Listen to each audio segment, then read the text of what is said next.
लेके मकनिया आ रखले बदू नचनिया कि चटेला ओही जे चटनिया आ बाउर बाहो पर रहनिया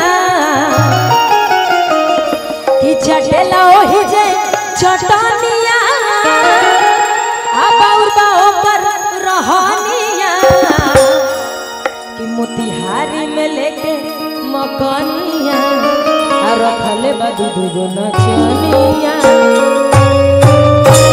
कि बाटे ए जान तोहर चेहरा उतर लागता काम तोहर कौनो बिगड़ पवन भइल परेशानिया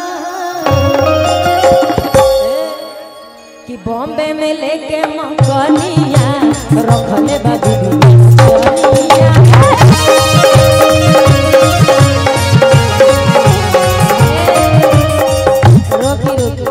अभी हम जितना गायब अपन हिट गाना गायब जितना हमार हिट गाना बा ऐसे कि जे भी बोलैले बा हमरा के उहे गाना सुने खातिर बोलैले कि चटेला ओही जे चटनिया आ बाउर बाहो पर रहनिया कि चटेला ओही जे चटनिया आ बाउर बाहो पर रहनिया कि मोतिहारी में लेके मकनिया रखले बदू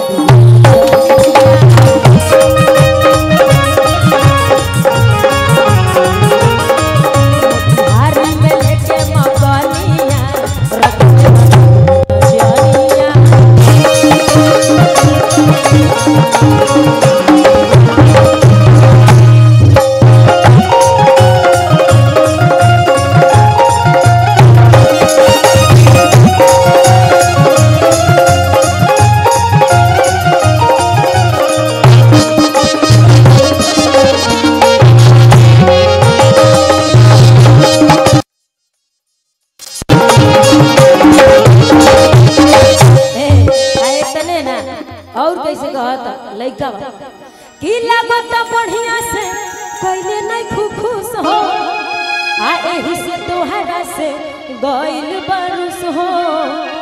लेकिन ऐसे पहले हम बताओ चाहते हैं कि पटना के एकलौता से हमारे रवि सिंह जी बड़े भैया हैं जो अभी लाइव कर रहे हैं। इधर आइए ना आप एक बार स्टेज पे आइए। हमने के हमेशा रवि भैया के माध्यम से हमारे बनी और हमेशा यहाँ के प्रोग्राम में हमने एकदम हाजिर रहे सर। अभी यहाँ के लड़का के फिलहाल में बर्थडे रहे सब आदमी पहुँचे रहे सर एकदम गर्दा गर्दा भइल हो जाए। बाकी तो जब भी रवि भैया के नाम जाना तो सब कोई जानते हुए हाँ की लागत बढ़िया से कोई नहीं खुश हो आ एही से तोहरा से बरुस हो।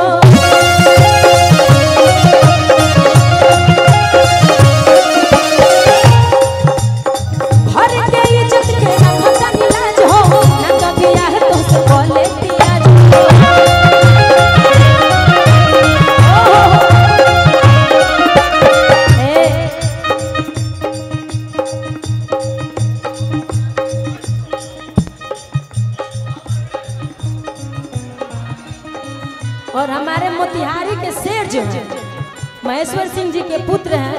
और भैया का क्या नाम है? अच्छा वरुण सिंह जी, प्रणाम भैया। और आप लोग बैठ जाइए।